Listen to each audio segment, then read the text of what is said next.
Assalamualaikum, perkenalkan nama saya Esti, E1B1211192. Baiklah, di sini saya akan menjelaskan sedikit mengenai sistem ekonomi, ilmu ekonomi, sistem ekonomi kapitalisme dan sosialisme, dan mekanisme pasar bebas. Ilmu ekonomi adalah seperangkat alat yang digunakan manusia untuk kepentingan menghitung sebuah proses produksi, biaya produksi, efisiensi produksi, dan berbagai hal lain yang terkait. Sedangkan sistem ekonomi berkaitan dengan pandangan, keyakinan, kepercayaan, ataupun ideologi tertentu, khususnya terhadap alokasi sumber daya ekonomi yang ada di bumi. Sistem ekonomi terbagi dua, yaitu sistem ekonomi kapitalisme dan sistem ekonomi sosialisme. Sistem ekonomi kapitalisme adalah bebas mengeksplorasi sumber daya di negara kita dan disebabkan pada mekanisme pasar bebas.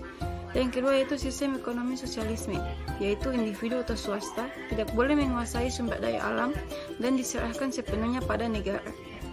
Namun saat ini di Indonesia menganut sistem ekonomi kapitalisme. Mengapa demikian? Baiklah, kita akan membahas itu. Sebelum ekonomi modern lahir, aliran ekonomi yang ada adalah ekonomi merkantilisme. Aliran ini memandang bahwa manusia memiliki sifat serakah dan egois. Namun, sistem ekonomi merkantilisme ini ternyata gagal menyejahterakan rakyat. Hal ini mendorong lahirnya paham baru yang dianggap revolusioner pada waktu itu. Tahun 1976, terbit sebuah buku yang berjudul The Weight of Nation yang ditulis oleh Adam Smith. Inti dalam buku tersebut mengenai sifat serakah manusia. Menurut Adam Smith, sifat serakah dan egois itu tidak boleh ditekan dan dikendalikan oleh negara, sebab sifat manusia seperti itu tidak negatif melainkan positif. Masuk di mekanisme pasar bebas. Jika mekanisme pasar bebas berjalan secara bebas, maka tiga masalah akan dapat diselesaikan, yaitu apa, bagaimana, dan untuk siapa. Ketiga masalah ekonomi tersebut akan dapat diselesaikan dengan mekanisme harga yang terbentuk dari proses keseimbangan pasar. Dengan istilah lain, mekanisme pasar bebas akan terselesaikan jika negara tidak ikut campur. Lalu mengapa sistem ekonomi sosialisme hancur begitu saja?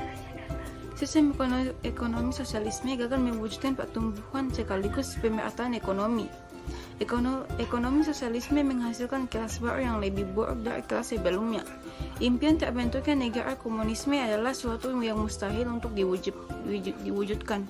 Lalu mengapa sistem ekonomi kapitalisme tetap bertahan? Yang pertama yaitu ekonomi kapitalisme senantiasa memperbaiki kelemahan yang dimiliki. Ekonomi kapitalisme sangat sukses dalam mewujudkan pertumbuhan ekonomi. Ekonomi kapitalisme mampu menutupi kegagalannya dalam mewujudkan pemerataan ekonomi. Mungkin sekian saja. Assalamualaikum.